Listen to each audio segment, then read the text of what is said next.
इस फील्ड में जो भी है वो कभी ऐसा अगर कहता है कि मुझे सब कुछ आता है, मुझे सब कुछ आ गया, तो that is his last day of his career. इतना भी बड़ा चरित्र ले लो, कोई भी ले लो, चाहे चार्ली चैपलिन ले लो, चाहे आप डॉक्टर अब्दुल कलाम साहब ले लो, या कोई भी बड़ा चरित्र ले लो, वो चरित्र पढ़ने के बाद आपको ये पता चलेगा कि वो महान क्यों है। क्योंकि उन्होंने कभी भी शॉर्टकट सस्ता वाला रास्ता नहीं चुना। You have to work hard, and hard work का कोई शॉर्टकट नहीं है। एक स्टैंड अप कॉमेडी के नाम पे उसे यदि हम कॉमेडी कहते हैं, मैं उसको गंदगी ही बोलूंगा। Good afternoon, good evening to all our listeners. Depends on what time you are listening to. Today, we have with us one of the most veteran, one of the most versatile, and one of the OG of the Bollywood cinema. You probably have seen him in your childhood, and you probably are still seeing him now. Today, we have with us Manoj Joshi, sir. Sir, हमारा मन बहुत प्रसन्न है आज आपको यहाँ देख के। धन्यवाद। और मैं बता नहीं सकता मुझे कितनी खुशी हो रही है आज आपके सामने बैठ के। मुझे गूज़बम्स आ गए थे सर जब मुझे पता चला मुझे आपका पॉडकास्ट लेने की अपॉर्चुनिटी मिलेगी। प्रोबेबली बिकॉज प्रियदर्शन सर, आप और जितने भी लोग थे, उन्होंने वो आप लोग हमारा चाइल्डहुड है sir, and I will be forever grateful for you for choosing. Thank you. So now if you are comfortable, shall we start with the questions? Anyway, sir, आज जैसा कि हम सिनेमा में देख पा रहे हैं, बॉलीवुड की मूवीज 1500 करोड़ 1600 करोड़ कर रही है। लेमैन्स लैंग्वेज में उसे मास सिनेमा बोला जाता है। Mass cinema versus content driven cinema, इस बारे में आपका क्या विचार है? See, always content is supreme in life. You said 1500 and 1200 crores and all that. That is past. But my point is that आपका अगर कंटेंट अच्छा नहीं है, फिल्म का सब्सटेंस अच्छा नहीं है, तो फिल्म आज की तारीख में नहीं चलती। तो उसका मेकिंग, बिकॉज वर्ल्ड एक गांव हो चुका है। ओके, कोरोना के बाद खिड़कियां खुल चुकी हैं सबकी, सब लोग मतलब सारी खिड़कियां खुल चुकी है ना। दुनिया में जीना कैसा है, सब्जेक्ट कैसे चाहिए, और कोरोना में हमने सब दुनिया भर की सारी फिल्में, सारे देशों की फिल्में, मेकिंग उसका सब कुछ देख लिया है। जो हमारे समय में वैसी विश्व स्तर का सिनेमा देखना थोड़ा मुश्किल था, वो हर एक के लिए पॉसिबल नहीं था। कोरोना के बाद वो पॉसिबल हुआ है। और मेकिंग वाइज भी इसलिए हमको कोई भी मेकर हो या कोई भी क्रिएटर हो, उसको कॉम्पिटेंट होना पड़ेगा। और विश्व स्तर का कंटेंट अगर हम नहीं देते तो फिल्म नहीं चलती। और I believe that because from beginning if you से ऋषिदा या वासुदा, काफी सारे अच्छे अच्छे मेकर्स हैं जो छोटी छोटी फिल्में थी, बट कंटेंट ओरिएंटेड फिल्में थी, वो फिल्में चली थी। उसके बाद में एक दौर आया कि जिसमें हम मतलब विदेश का दौरा करते थे, है ना, एक सॉन्ग बनाते थे जो विदेश में शूट होता था। लेकिन वो फिर कुछ दिन चला या कुछ साल चला, उसके बाद नहीं चला। तो इसीलिए आज ऐसा है कि हम साउथ की फिल्में देखते हैं, साउथ की डब फिल्में ज्यादा आप जैसे यंगस्टर्स देखते हैं या देखते आए हैं आफ्टर कोरोना। तो क्यों देखते हैं? बिकॉज वो लोग जेन्युइनली कंटेंट बनाते हैं, मेहनत करते हैं। ऐसा नहीं है कि हिंदी में मेहनत नहीं करते। रीजनल सिनेमा में मराठी सिनेमा है, गुजराती है, बंगाली है, अच्छी अच्छी फिल्में बनती है कंटेंट वाइज, तो चलती हैं। तो I believe strongly that substance and content only that will run. वो कौन स्टार है, क्या है, हमने ये भी देखा है कि कितने भी बड़े स्टार हो, कुछ भी हो, कंटेंट अच्छा नहीं है तो फिल्में नहीं चलेगी। So that is sure and I believe strongly that. Correct sir, but जैसे लापता लेडीज हो, लापता लेडीज जैसी मूवीज जो सिनेमा में उतना अच्छा नहीं करी पर ओटीटी पे आके बहुत अच्छा करी, तो आपका क्या मानना है? आप बहुत सालों से सिनेमा में, थिएटर से लेके 90s में मूवीज, 2000s से लेके आप अभी तक सिनेमा में active, how has audience changed over time? Audience का बिहेवियर पैटर्न कैसे चेंज हुआ है? नहीं, मैंने कहा, आई विल रिपीट इट, कि कोरोना एक ऐसी बीमारी आई जिसने इंसान को झकझोर दिया, सोचने पर मजबूर कर दिया। हम घर में मतलब इतने महीने तक लॉक करके बैठे थे अपने आप को, तब एक ही सहारा था, ओटीटी, है ना। वहां पर दूरदर्शन पे रामायण महाभारत वापस चलने लगे, सब लोगों ने देखे फिर से एक बार। हो सकता है ये जनरेशन ने भी देखे हो। तो उस वक्त एक ही सहारा था, ओटीटी। तो ओटीटी भी, सारा ओटीटी का कंटेंट अच्छा ही है ऐसा मैं नहीं कहूंगा, ओके। उसमें मतलब और दूसरा ऐसा है कि जितने भी कंटेंट क्रिएटर्स हैं वो सारे विदेशी हैं। मैं किसी के नाम नहीं लूंगा, आपको मालूम है। तो वो सारे कंटेंट क्रिएटर्स हैं, वो कॉपी कैटिंग करने लगे कि जैसे फॉर एग्जांपल ये मतलब मारामारी, खून, सेक्स, गाली गलौज, हाँ, उससे भरपूर सारी ओटीटी आने लगी। अब ऐसा है कि समाज में सब कुछ बनता है, बट हम क्या बताएं और क्या ना बताएं। तो ऐसा नहीं है कि ओटीटी में सारा कंटेंट अच्छा ही है, ओके। कुछ कुछ कंटेंट अच्छा आता है, मतलब कुछ आप ही देखकर पता चलता है, अरे यार ये क्यों बनाया है, बहुत ही गंदा है, ऐसा बोलते हो। तो मुझे ऐसा लगता है कि किसी भी चीज का एक हाइप आता है, और अगर उसमें दम है तो उसका सैचुरेशन पॉइंट है वो थोड़ा लेट होता है। बट सिनेमा है, लाइव परफॉर्मेंस है, वो कभी नहीं मरेगा, क्योंकि हमारे हिंदुस्तानियों का ऐसा है, इतना बड़ा देश है। सिनेमा घरों में जाके, सिनेमा घर में क्या हुआ कि कोरोना के बाद देखो भारी मोबाइल लेना भी लोग धीरे धीरे कम करने लगे, ओके। नहीं ये जरूरी है तो ले लो, ऐसा नहीं है, सब लोग ऐसा करते हैं।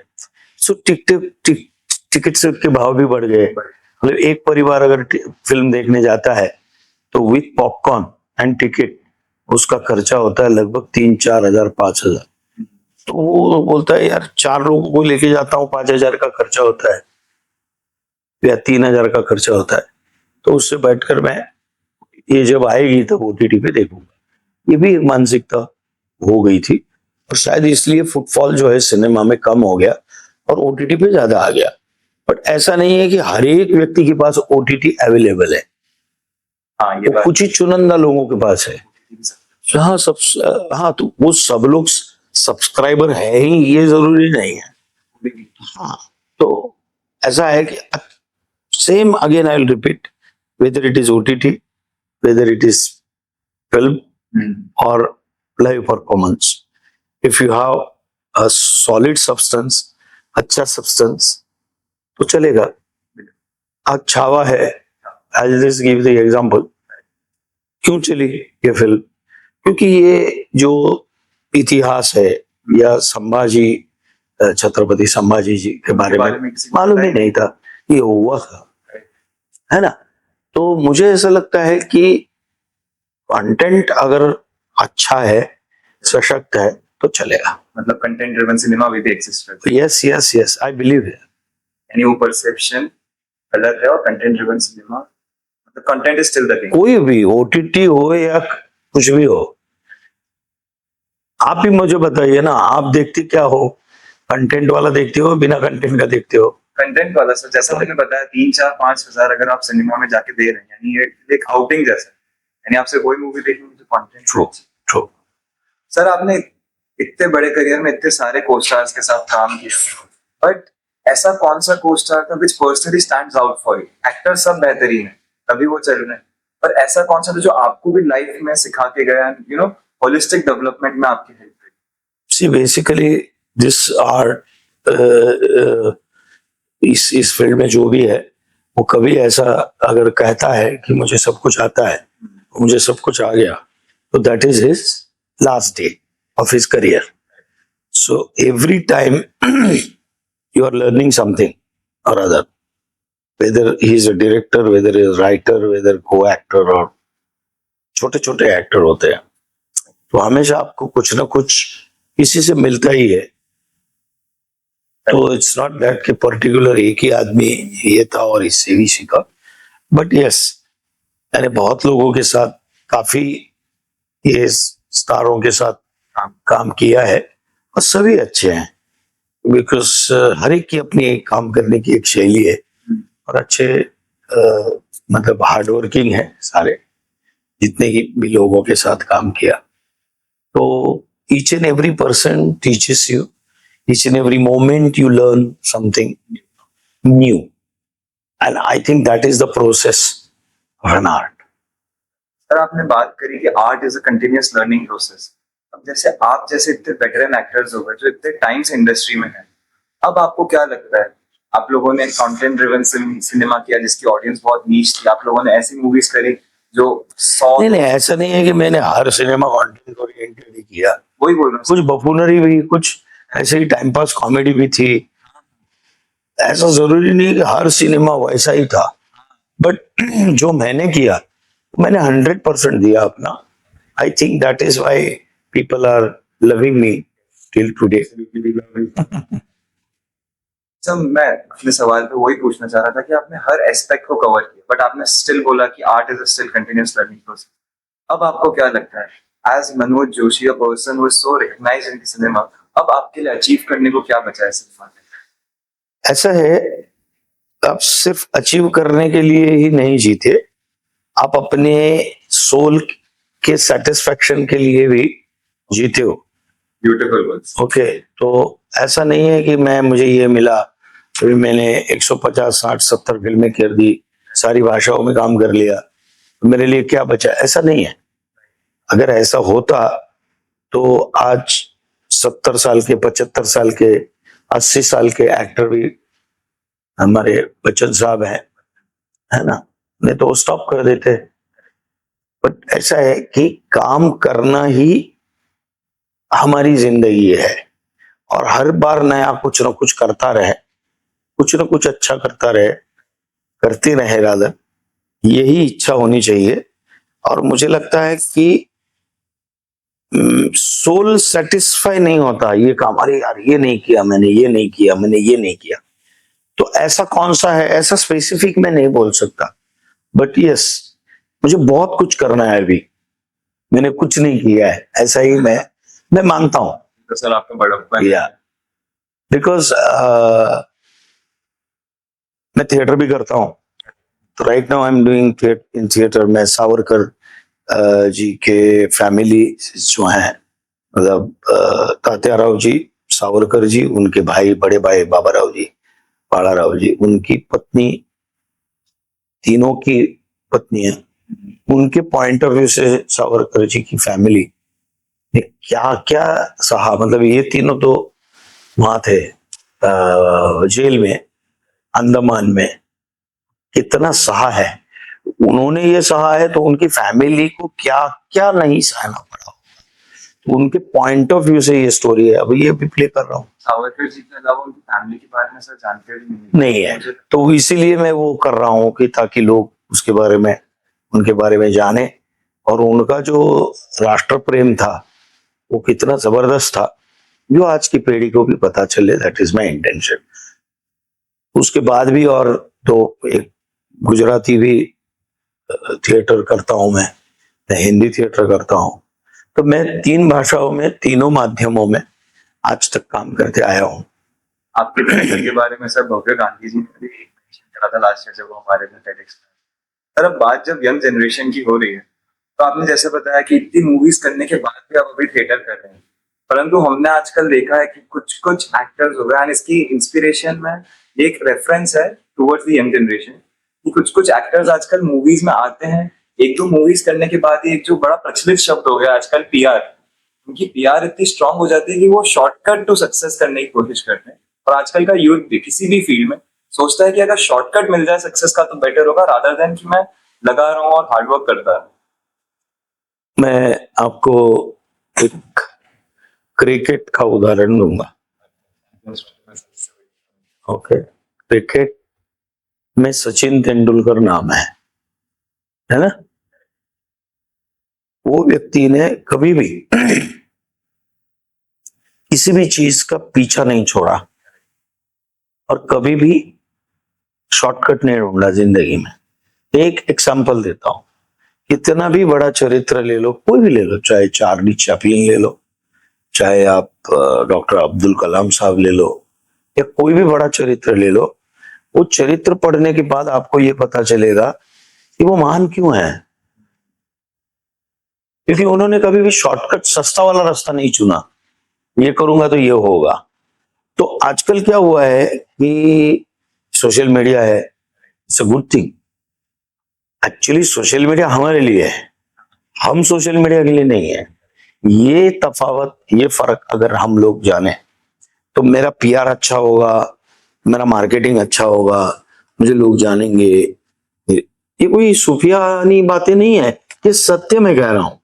मैंने कभी अपना पीआर करने के लिए कहीं कोई ऐसा नहीं किया, आज तक नहीं किया। जो होते गया काम करता गया और लोगों को लोग जानने लगे। लेकिन शॉर्टकट क्या है कि थिएटर स्टेपिंग स्टोन होता है यंगस्टरों के लिए कि मैं थिएटर मैंने किया है, फिर मेरे को ओटीटी मिलेगी या सीरियल मिलेगी, मैं फिल्मों में जाऊंगा। ये चलो इक्का दुक्का आपको मिल जाएगा, बट आफ्टर डूइंग पीआर अगर आपके अंदर वो फूलने फलने की शक्ति नहीं है, वो फैलने की शक्ति नहीं है कि मैं कुछ भी कर सकता हूं, तो सिर्फ पीआर काम नहीं आएगा जिंदगी में। करेक्ट। ओके, आप कब फेंक दिए जाओगे पता भी नहीं चलेगा। ऐसे असंख्य उदाहरण दे सकता हूं मैं। तो सिर्फ पीआर काम नहीं करता। अगर आप में टैलेंट ही नहीं है और आप सिर्फ अपना फोटो चमकाने की कोशिश करते रहोगे, सोशल मीडिया हो या पेज 3 टाइप कुछ हो, कहीं पर भी छपवाना हो, तो आप वो करके कुछ हासिल नहीं होने वाला। You have to work hard, and hard work का कोई शॉर्टकट नहीं है, कोई भी शॉर्टकट नहीं है, and particularly in creative field, so there is no shortcut. तो पीआर से ही मेरी जिंदगी बनेगी और पीआर ही सब कुछ है। आजकल तो मार्केटिंग का जमाना है, मैं मेरा ढोल नहीं पीटूंगा तो मुझे कोई नहीं देगा। यस डेफिनेटली, बिकॉज मैं एक प्रोडक्ट हूं और मैं प्रोडक्ट हूं। मैं अगर बेचूंगा नहीं मेरे अपने आप को, तो लोग जानेंगे कैसे? ठीक है, बट लोग सिर्फ उतना ही समझते हैं। तो मैं ऐसा नहीं मानता सभी लोग ऐसा करते हैं, नो, बट ज्यादातर ये हो चुका है कि नहीं पीआर तो होना ही चाहिए। मैं भी कभी कभी, मुझे भी ऐसा हुआ है, नहीं ऐसा नहीं कि यार हमने तो कभी पीआर ही नहीं किया। लोग शायद मुझे मेरे कैरेक्टर के नाम से जानते हैं, उनको मेरा नाम नहीं मालूम। रियल लाइफ में आते हैं, वो मेरे कैरेक्टर के नाम से मुझे पुकारते हैं। आई think that is my success. और ठीक है, आप अगर काम अच्छा करोगे पीआर होते रहेगा, लोग आपको सराहते रहेंगे और आपकी सक्सेस कोई नहीं रोक पाएगा। तो पीआर से ही सक्सेस होगी नहीं, वो उसका एक पार्ट है आपके टैलेंट के साथ का, तो वैसा उसको रखे तो बेटर है। तो गाइस, हमारा मन करे तो हम तो सर को घंटों घंटों तक सुनते रहे। Thank you. हमारे फेस्ट में बाहर कॉलेज के हजारों लोग आपका इंतजार कर रहे हैं। चलिए, तो थैंक यू। जितना मेरे मन पे, दिल पे पत्थर रखते हुए, I love to conclude this podcast. Thank you so much sir for being a part of it. हम बता नहीं सकते हम कितना ग्रेटफुल है। The entire team was so excited to see you. And sir, आखिरी में अगर आप एक बार वो आप रिवाइंड करके देख लो YouTube में, जो मेरा डायलॉग है। आप क्या पूछने वाले हो मुझे पता है, पर एक चीज मैं कहूंगा, मैंने सोशल मीडिया के लिए बात कही।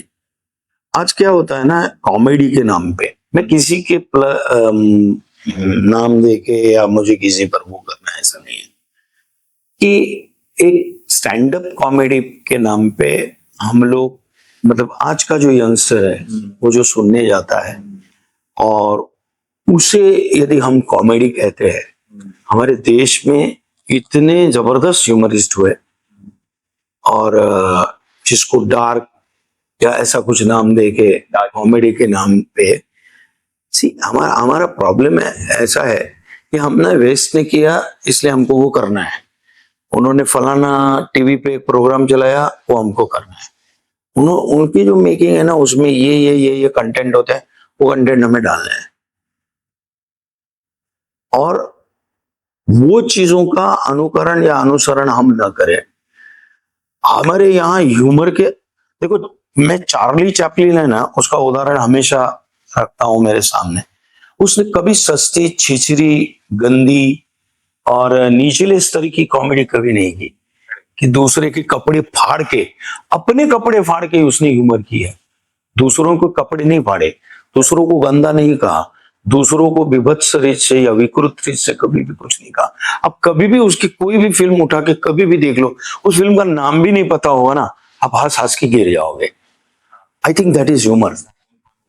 और कोई शब्द नहीं थे।